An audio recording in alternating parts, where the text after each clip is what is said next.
Avant de plonger dans cette histoire incroyable, pensez à vous abonner à la chaîne et à activer la cloche. Ici, chaque récit a quelque chose à dire, et vous ne voudrez pas en manquer un seul. Le marché aux bestiaux de Redwood Valley, au cœur du Montana, n'était pas un lieu pour les âmes sensibles. Dès l'aube, l'air y était lourd, saturé de poussière, d'odeurs de foin humide et de bêtes nerveuses. Les hommes parlaient fort, riaient parfois trop fort, comme pour couvrir quelque chose de plus sombre, une dureté transmise de génération en génération. Parmi les cages de moutons et les enclos de veaux, Ethan Cole, éleveur solitaire d'une quarantaine d'années, avançait lentement. Grand, épaules larges, visage marqué par le soleil et les années de travail, Ethan n'était pas venu pour acheter un animal ce matin-là. Il était venu pour vendre 2 jeunes taureaux, puis repartir. Rien de plus. Mais quelque chose ou plutôt quelqu'un attira son regard.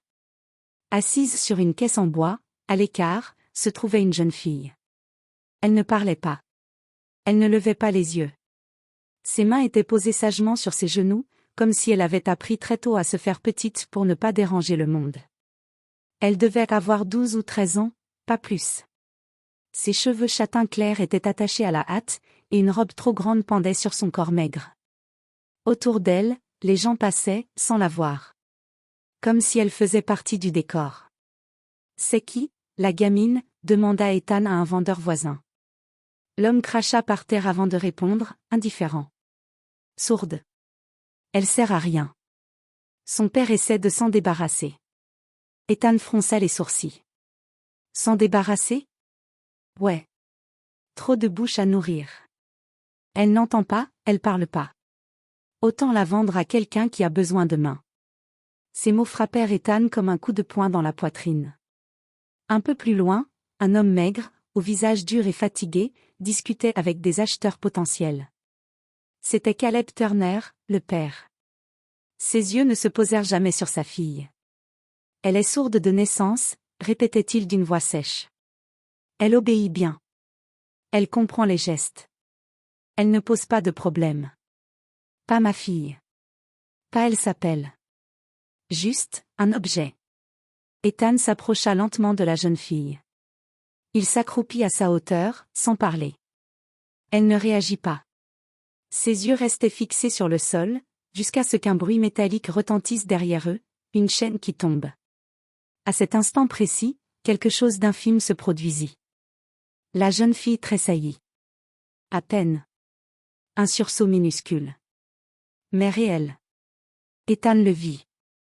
Son cœur s'arrêta une fraction de seconde. Il fit exprès de faire glisser sa botte sur le gravier. Encore un bruit. Les cils de la jeune fille frémirent. Impossible, pensa-t-il. Il se leva, rejoignit le père, et sans négocier longtemps, posa l'argent sur la table. Je la prends. Caleb Turner ne posa aucune question. Il prit l'argent. Il tourna le dos. Et il partit. La jeune fille fut confiée à Ethan comme on confie un colis. Sur le chemin du retour, dans le vieux pick-up, elle regardait par la fenêtre, silencieuse. Ethan conduisait, l'esprit en feu.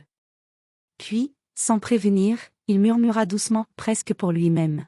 « Tu n'es pas obligé d'avoir peur. » Et là, elle cligna des yeux. Ses doigts se crispèrent. Sa respiration changea. Elle avait entendu. Ethan serra le volant. Ce n'était plus un doute. Ce n'était plus une intuition. Cette enfant n'était pas sourde. Elle cachait quelque chose. Et son père aussi. Le silence venait de se briser. Et ce qui allait suivre allait bouleverser toute leur vie. La ferme d'Ethan Cole se trouvait à plus d'1 heure de route de Redwood Valley, perdue entre des collines sèches et des champs battus par le vent. Ici, le monde semblait plus lent. Plus rude aussi. Mais honnête. Lorsque le pick-up franchit le portail rouillé, la jeune fille sursauta légèrement au grincement aigu des gonds.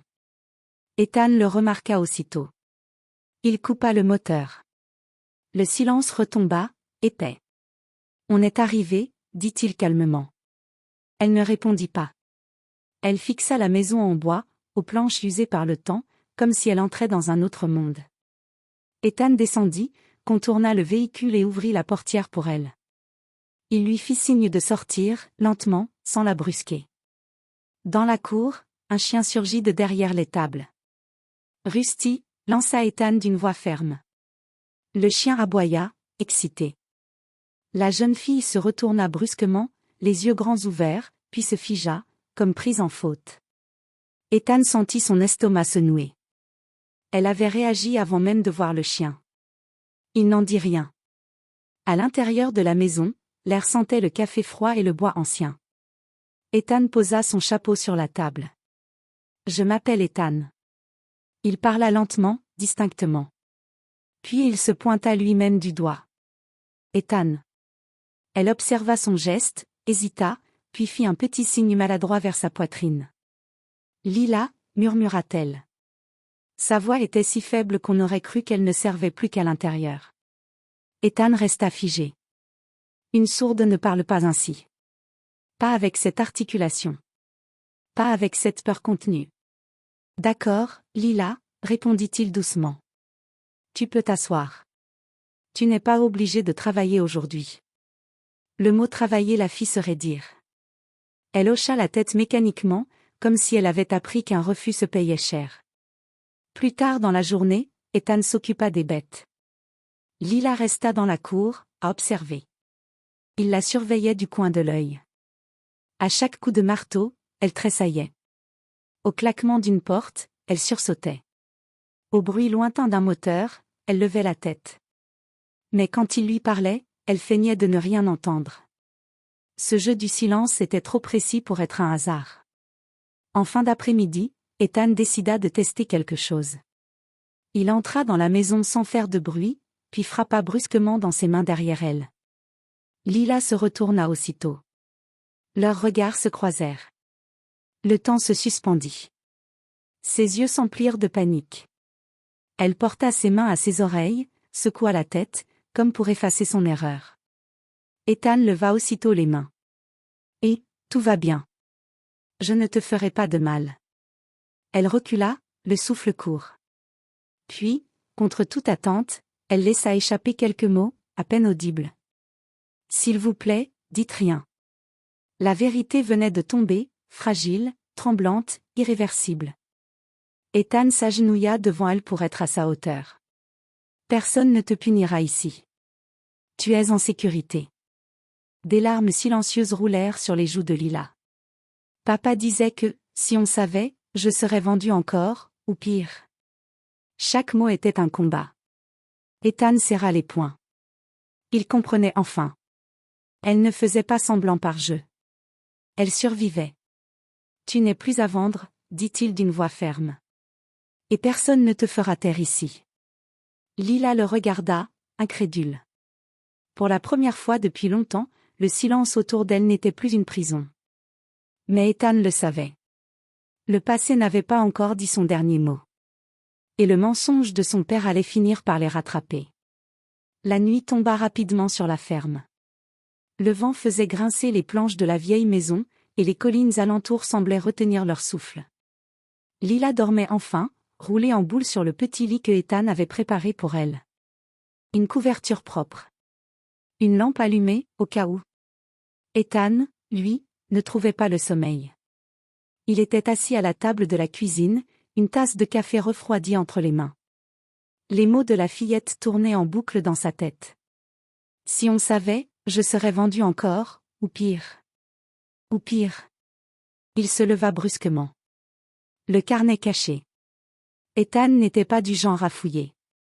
Mais quelque chose le poussait à comprendre. Dans les affaires que Lila avait apportées, un petit sac en toile râpée, il ne trouva presque rien. Un pull trop grand. Des chaussures usées.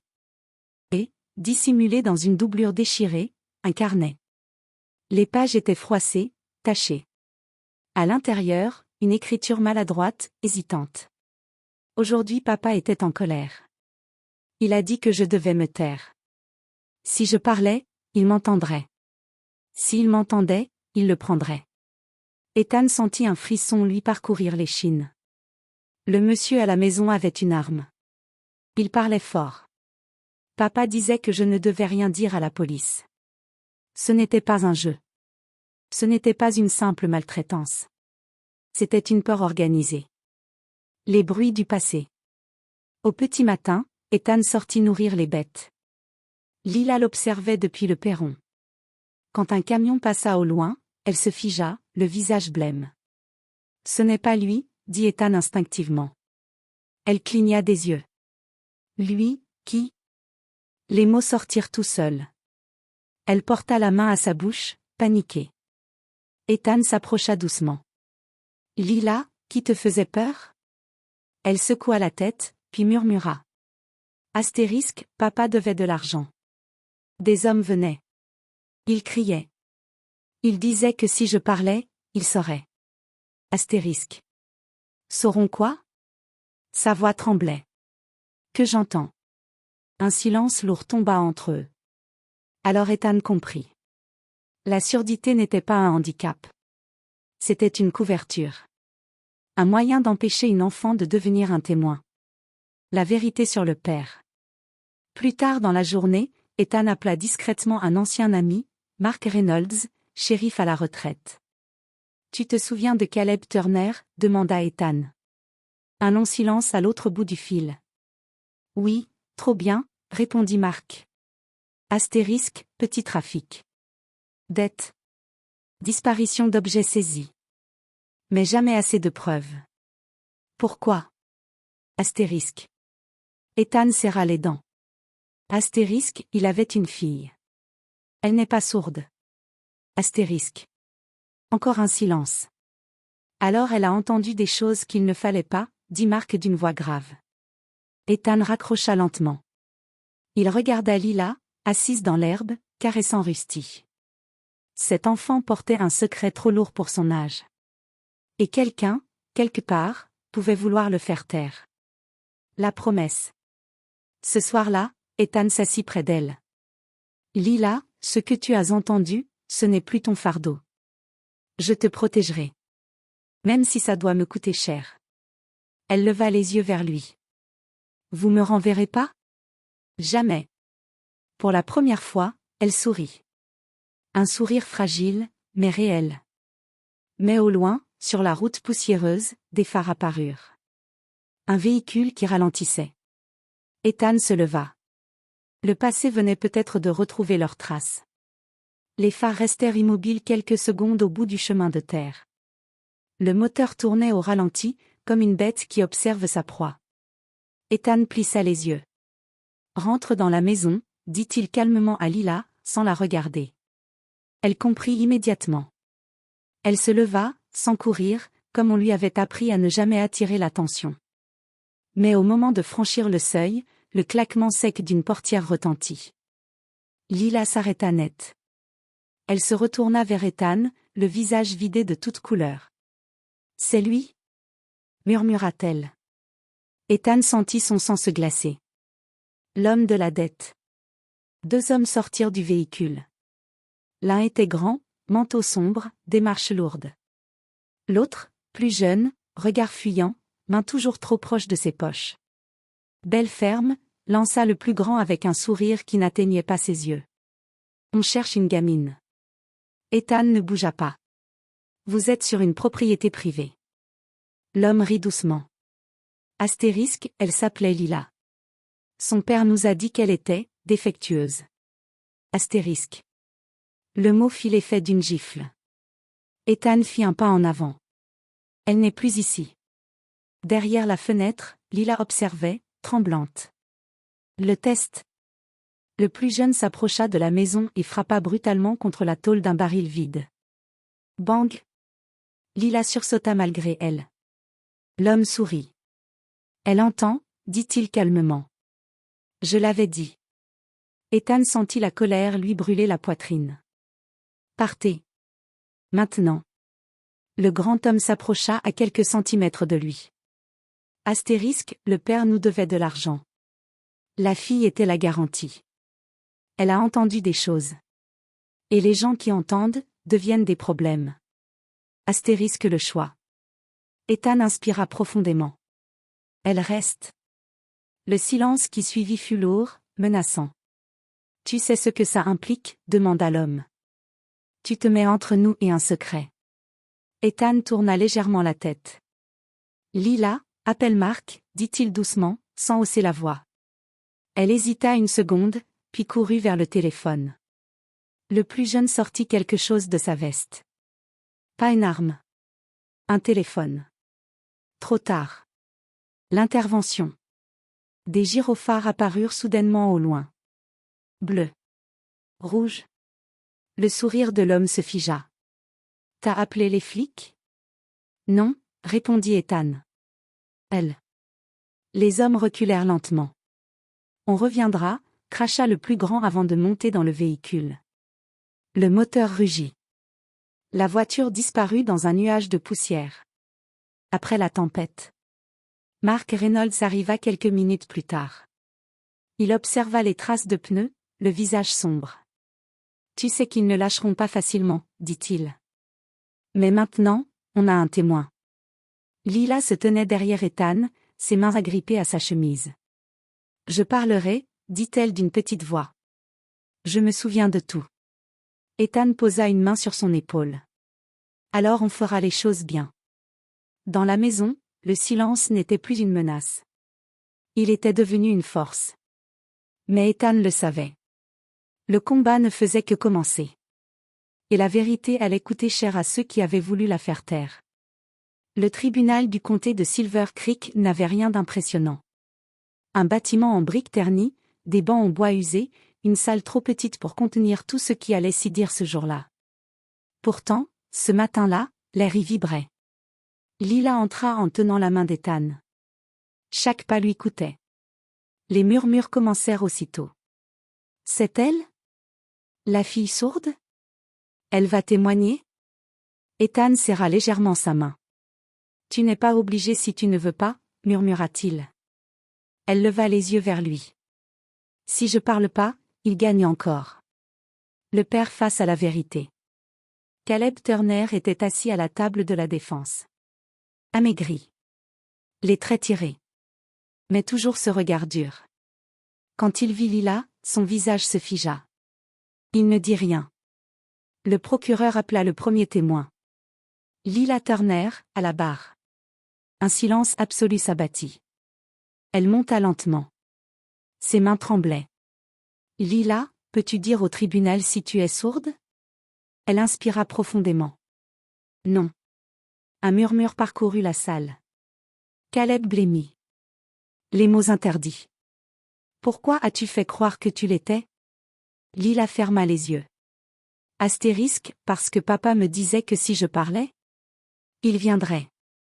Les hommes avec les armes. Il disait que j'avais entendu des choses que personne devait savoir.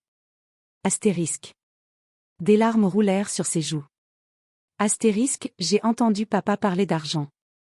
De sacs. De choses prises au dépôt de la police.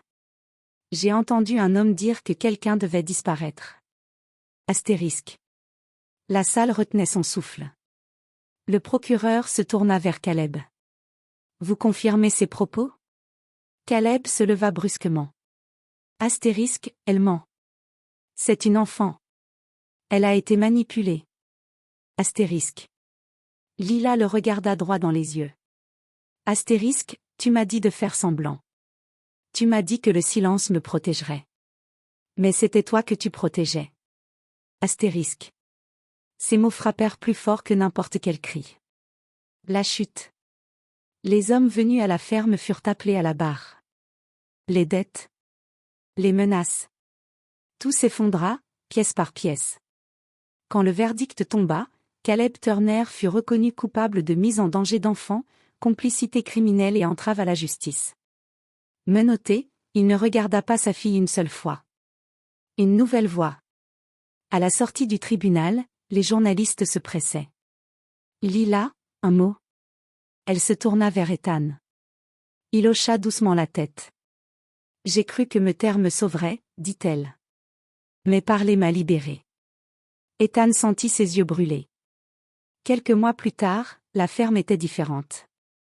Il y avait des rires. De la musique. Une petite fille qui parlait trop fort parfois. Lila allait à l'école. Elle dormait sans sursauter au moindre bruit. Un soir, elle demanda. Je peux appeler papa? Ethan resta silencieux, puis sourit. Oui. Le silence avait pris fin. Et pour la première fois, il n'y avait plus rien à craindre.